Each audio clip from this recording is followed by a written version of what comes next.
আসসালামু আলাইকুম।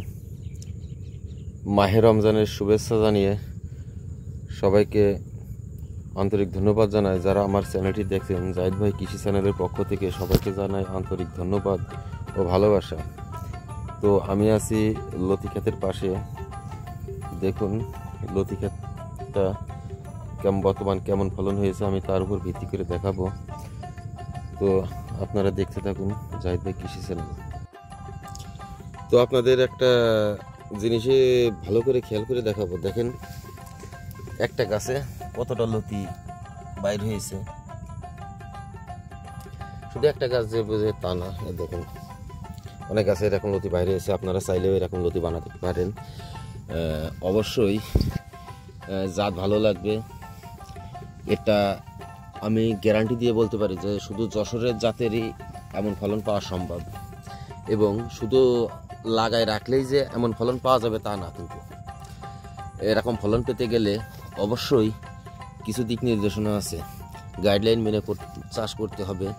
যারা যেখান থেকে চারা নেবেন অবশ্যই যার কাছ থেকে চারা নেবেন তার গাইডলাইন মেনে চলবেন, তাহলে আপনারাও এমন ফলন পেতে পারেন। এই ক্ষেতটা লাগানো হয়েছিল গত জ্যৈষ্ঠ আষাঢ় মাসে লাগিয়ে। তো ওই শীতের আগে সিজনে আপনার জ্যৈষ্ঠ মাসে লাগানো হয়েছে। আষাঢ় মাস বাদে ভাদ্র মাসে গাছে ফলন আসছে, এবং ভাদ্র মাস আশ্বিন কার্তিক অগ্রহায়ণ পৌষ মাঘ ফাল্গুন চলতেছে। এই দীর্ঘ কয় মাস ধরে এখান থেকে লতি উত্তোলন চলছে, একাধারে চলেই যাচ্ছে। তবে শীতের ভিতরে কম হয়েছিল, এখন গরম পড়ছে। এই গরমের ভিতরে অনেক ফলন আসছে গাছে। এখনও যে পুরোপুরি ফলন আসছে তা না, জমিতে একটু আগাছা হয়েছে। এই সপ্তাহে লতি না কেটে পরিষ্কার করা যাচ্ছে না, এই জন্য ভালোভাবে ক্লিয়ার দেখা যাচ্ছে না।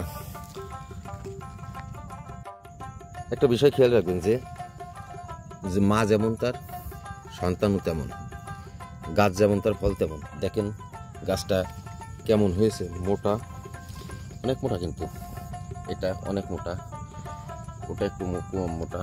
এ দেখেন এখন দুইটা গাছ আছে, দুইটাই মোটা, এটাও মোটা। এরকম প্রত্যেকটা গাছই অনেক মোটা মোটা, দু একটা কম বেশি হয়। তো যে বিষয়টা দেখাবো, লতিটা দেখছেন মিনিমাম এটা 90 থেকে 100 গ্রাম আছে। একটাও এরকম লতি 10 থেকে সর্বোচ্চ গেলেও 11টা লাগবে একটা 1 কেজি লতি হতে। দেখুন পরবর্তীতে মোটা, এটা ভিতর থেকে বাইরে আছে, এটাও মোটা। এরকম প্রত্যেকটা গাছে এরকম মোটা করে লতি বাইরে আসছে। দেখেন লতিগুলো দেখতে কেমন। একটা বিষয় আপনাদের আবার দেখাই যে এই যে এক্সট্রা, এটা বেশি হরমোন ব্যবহার করার কারণে এই গাছের ভেতর থেকে, ডগার ভিতর থেকে লতি না বাইরে গাছ বাইরে ছিল। দেখেন দুইটা গাছ হয়েছিল, দুইটা গাছ থেকে দেখেন লতি থাকছে। এই দেখেন এটা কেটে দেওয়ার পরে কেমন লতি হয়েছে। অনেকে জমিতে এরকম এক্সট্রা গাছ হয়, হতাশ হওয়ার কারণ নাই। দেখেন আমার এখানে প্রত্যেকটা গাছে প্রায় এরকম হয়েছিল। এই খণ্ডের গাছ একটু হরমোন বেশি ব্যবহার করার কারণে এরকম হয়েছে, তাতে আমার কোনো লস নেই। লতি বাড়ছে, ফলন বাড়ছে, লতির মানও ভালো, দেখতেও ভালো, দামও ভালো। দেখেন একটা গাছে কতগুলো লতি ছাড়ছে। এটা কিন্তু যশোরের লতি, এটা অন্য জায়গার লতি না, শুধু যশোরের লতিটা। যেটা গাছগুলো খুব সতেজ হয়েছে। তবে অবশ্যই খেয়াল রাখবেন যে আপনাদের প্রত্যেক সপ্তাহে স্প্রে করতে হবে পাতায় কীটনাশক। বিশেষ করে বৃত্তাকো, কাসির এবং বাটি মেখে 3টা যথেষ্ট স্প্রে করলেই হচ্ছে। বৃত্তাকো করতে হবে 10 গ্রামের যে একটা পাতা আছে ওটা 2 ড্রাম করবেন, 16 ড্রাম হোক আর 18 লিটারের ড্রাম হোক, কোনো সমস্যা নাই। আর প্রত্যেক ড্রামে আপনি কাসির দেবেন 20 মিলি, বাটি মেঘ দেবেন 20 মিলি। এইভাবে প্রত্যেক সপ্তাহে স্প্রে করে যাবেন, তাইলে আপনার গাছ সুস্থ থাকবে, ফল ভালো পাবেন।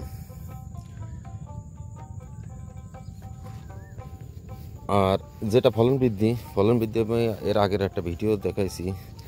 এই গাছে কিন্তু এটা পুরনো গাছ, এই গাছে উপরে পাতায় জিব্রেলিক অ্যাসিড স্প্রে করা হয়েছে, যার কারণে গাছের পাতাগুলো খুব সতেজ, বড় হয়েছে, গাছ লম্বা হয়েছে, আশানুরূপ ফল পেয়েছি, খুব ভালো ফল হয়েছে। এবং এরকম মাটিতে স্প্রে করা যায়, স্প্রে করলে খুব ভালো ফলন পাওয়া যায়। দেখেন কত সুন্দর লতি, না দেখলে বিশ্বাস করা যায় না। তবে এই যদি আগাছা না থাকতো তাহলে দেখা যেত লতি কেমন হয়েছে। আপনারা যারা যশোর লতি চাষ করতে চাচ্ছেন, আমার স্ক্রিনে দেওয়া নাম্বার আছে, নাম্বারে যোগাযোগ করবেন। যোগাযোগ করে যাচাই বাছাই করে প্রয়োজনে যশোরে আসবেন, এসে দেখে শুনে ক্ষেত দেখে চারা নেবেন। যেন কোনো ইউটিউবার, কোনো ভণ্ড, কোনো প্রতারকের ধান্দায় না পড়ে, ধান্দাবাজের কোনো খপ্পরে না পড়ে যেন আপনারা ওইসব ধান্দাবাজের খবরে পড়বেন না এবং ওদের কাছ থেকে চারা নেবেন না। নিলে আপনি চার সফলতা আনতে পারবেন না এবং আপনি লস খাবেন।